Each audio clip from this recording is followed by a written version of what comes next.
नमस्कार दोस्तों, बिल्कुल सिंपल। तो इस वीडियो में हम लोग पार्टीशन के थ्योरेटिकल पार्ट को देखेंगे और आने वाले वीडियो में पार्टीशन के न्यूमेरिकल पार्ट को देखेंगे।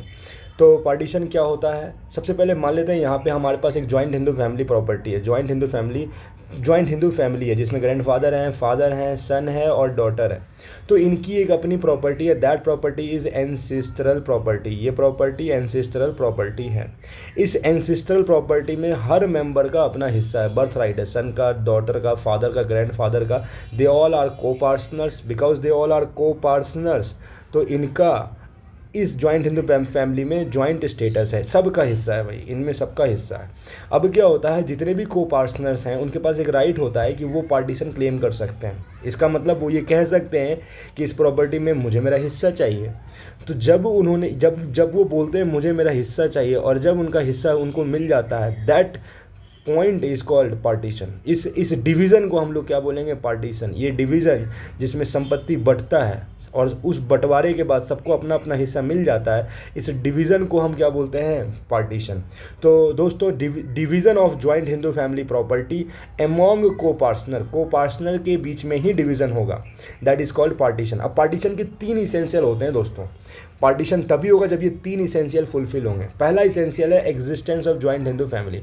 भाई साहब, जॉइंट हिंदू फैमिली होगा तभी तो उनकी जॉइंट हिंदू फैमिली प्रॉपर्टी होगी, और जब उनकी जॉइंट हिंदू फैमिली प्रॉपर्टी होगी तभी तो इसमें बंटवारा होगा, तभी तो इसमें पार्टीशन होगा।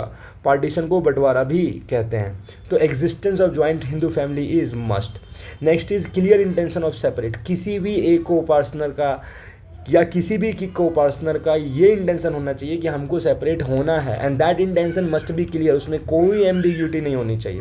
और जब उनका क्लियर इंटेंशन होता है तो अब उन्हें अपने इंटेंशन का कम्युनिकेशन करना पड़ता है। मतलब जो भी बचे हुए को पार्टनर्स हैं या फिर करता है, उनको बताना पड़ता है कि हाँ, मैं सेपरेट होना चाहता हूँ। ये 3 इसेंशियल फुलफिल होने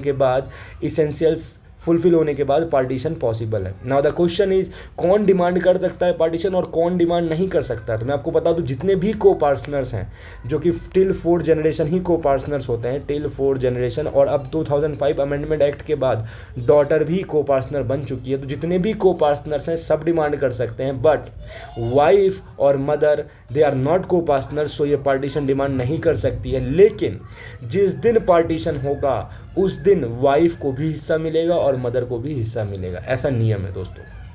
नेक्स्ट, 2 तरह के पार्टीशन होते हैं। एक तो टोटल पार्टीशन होता है, एक पार्शियल पार्टीशन होता है। टोटल पार्टीशन में क्या होता है कि जो प्रॉपर्टी है, मान लेते हैं 4 लोग हैं तो चारों को बट गया, तो चारों को अपना अपना हिस्सा मिल गया, that is total partition. Partial partition में क्या होता है कि मान लेते हैं 2 लोगों ने बोला कि भाई हम अपनी प्रॉपर्टी ले लेंगे और बाकी 2 लोगों ने कहा हम लोग मिल के रहेंगे, that is called partial partition. Mode of partition 3 तरीके से पार्टीशन हो सकता है। पहला तो एग्रीमेंट, जैसे मान लेते हैं 4 लोगों के बीच पार्टीशन हो रहा है तो चारों लोग अपने खुद से ही एग्रीमेंट बना के पार्टीशन कर लिए कि भाई एक काम करो, ये ज़मीन तुम रख लो, ये हम रख लेते हैं, ये तुम कर लो, वो कर लें। तो इनके बीच में एक म्यूचुअल एग्रीमेंट हो जाता है, एक म्यूचुअल एग्रीमेंट हो जाता है और फिर ये लोग अपने अपने हिसाब से संपत्ति को रख लेते हैं, दैट इज़ बाय एग्रीमेंट। दूसरा, मान लेते हैं कोई एक को पार्टनर्स है, मान लेते हैं यहाँ ग्रैंडफादर है, फादर है और इनकी 2 बच्चे, सन और डॉटर। मान लेते हैं सन बोला कि भाई मुझे संपत्ति में हिस्सा चाहिए, I want to do partition. अब इसका फादर मना कर रहा है, then he can file suit, क्योंकि को पार्टनर को पार्टीशन में कोई रोक नहीं सकता। तो वो सूट फाइल जब कर रहा है तो वो अपना क्लियर इंटेंशन दिखा रहा है। एक तो क्लियर इंटेंशन दिखा रहा है, दूसरा ये कम्युनिकेशन भी कर रहा है बाय फाइलिंग सूट, दूसरा है बाय नोटिस। नोटिस से भी पार्टीशन हो सकता है। कैसे दोस्तों, जब वो नोटिस भेज रहा है, तो वो अपना क्लियर इंटेंशन तो बना ही लिया है कि मेरे को पार्टीशन करना है, तो क्लियर इंटेंशन वाला इसेंशियल फुलफिल हो रहा है। और दूसरा इसेंशियल जो है वो क्या है, इन्फॉर्मेशन, कम्युनिकेशन। तो कम्युनिकेशन तो नोटिस से हो ही रहा है, तो बाय नोटिस से भी पार्टीशन हो सकता है। नेक्स्ट, इफेक्ट ऑफ पार्टीशन होने के बाद क्या होता है, ये जो जॉइंट स्टेटस फैमिली का एंसेस्ट्रल प्रॉपर्टी था, जॉइंट हिंदू फैमिली का जो एंसेस्ट्रल प्रॉपर्टी था, ये स्टेटस ख़त्म हो जाता है। क्योंकि सब लोग अपना अपना शेयर ले लिए। तो शेयर जो है, जैसे 4 लोग हैं तो चारों लोगों का शेयर क्या हो गया, सेपरेट। शेयर क्या हो गया, सेपरेट। और जैसे ही शेयर सेपरेट हुआ उसी दिन से कोपार्सनरी एंड, क्योंकि हर व्यक्ति को अपने अपना हिस्से का प्रॉपर्टी मिल गया। आप अपने अपने घर में रहिए आराम से। दूसरा, प्रॉपर्टी पार्टीशन होने के बाद हर व्यक्ति उस प्रॉपर्टी का सेपरेट ओनर होता है। उसके लिए वो प्रॉपर्टी क्या होता है, सेपरेट। रीयूनियन हो सकता है कि नहीं हो सकता, हाँ रीयूनियन हो सकता है, reunion is possible. But reunion के लिए जितने भी लोग जो कि पार्टीशन में पार्टिसिपेट किए थे, जितने भी लोग जो कि पार्टीशन में पार्टिसिपेट किए थे, उनका कंसेंट होना चाहिए। उनका कंसेंट होगा तभी जाके रीयूनियन पॉसिबल है। मतलब reunion is really tough. Next कुछ लैंडमार्क केसेस के बारे में बात कर लेते हैं। पहला केस है पुत्तर रंगम्मा वर्सेस एमएस रंगम्मा।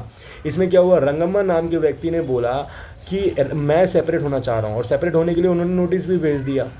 अब ये बोल रहा है कि नहीं मैं सेपरेट होना नहीं चाह रहा हूँ। He tried to withdraw the notice. ना कोर्ट के सामने इशू था, क्या विदड्रॉ कर सकता है वो नोटिस? विदड्रॉ करने से क्या सेवरेंस या बंटवारे से बच सकता है? लेकिन इसमें कोर्ट क्या बोला वो समझे।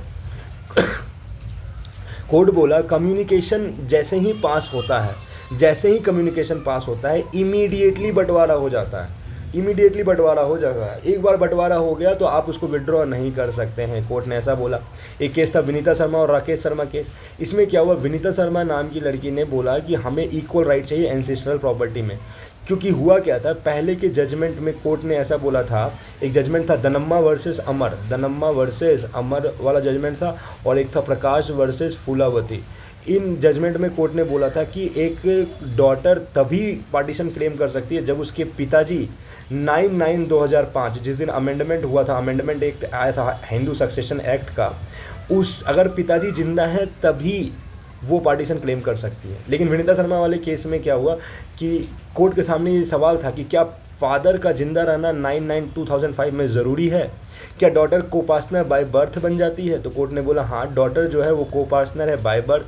फादर लिविंग रहे या नहीं रहे उससे कोई मतलब नहीं, क्योंकि डॉटर तो बाय बर्थ, जिस दिन वो डॉटर उस परिवार में जन्म ली उसी दिन वो कोपार्टनर बन गई। तो फादर जिंदा है नहीं है, ये टोटल क्या होता है, इररिलेवेंट हो जाता है। So she can seek partition in the ancestral property. Ancestral property में उनको हिस्सा मिल जाएगा। एक और केस था दोस्तों, commissioner of income tax versus Chandrasen, जिसमें कोर्ट ने ये बोला कि प्रॉपर्टी जो सेक्शन 8 के अंदर, सेक्शन 8 क्या होता है, सक्सेशन प्रॉपर्टी जो सेक्शन 8 के अंदर आता है that is the separate property of everyone. और एक केस था CN अरुणाचला मुदलैयर वर्सेस CA मुरुगंथा मुदलैयर। इसमें कोर्ट ने बोला कि जो प्रॉपर्टी विल या गिफ्ट में मिलता है, विल या गिफ्ट में मिलता है, ये इंटेंशन ऑफ द टेस्टेटर पे डिपेंड करता है उस की वो प्रॉपर्टी कैसा है, वो सेपरेट प्रॉपर्टी है या फिर एंसेस्ट्रल प्रॉपर्टी है। नॉर्मली ये एक सेपरेट प्रॉपर्टी होता है दोस्तों। विल क्या होता है और गिफ्ट क्या होता है मैं आपको बता दूं। विल बेसिकली वसीयत को बोलते हैं, और ये विल तभी एक्टिव होता है जब जिस व्यक्ति ने इस विल को बनाया है वो उसका डेथ हो जाए। विल हालांकि वो जिंदा रहते हुए बनाएगा, लेकिन ये एक्टिव तब होगा जब उस बंदे का डेथ होगा। गिफ्ट कोई भी आदमी किसी को गिफ्ट कर देता है, दैट इज़ गिफ्ट।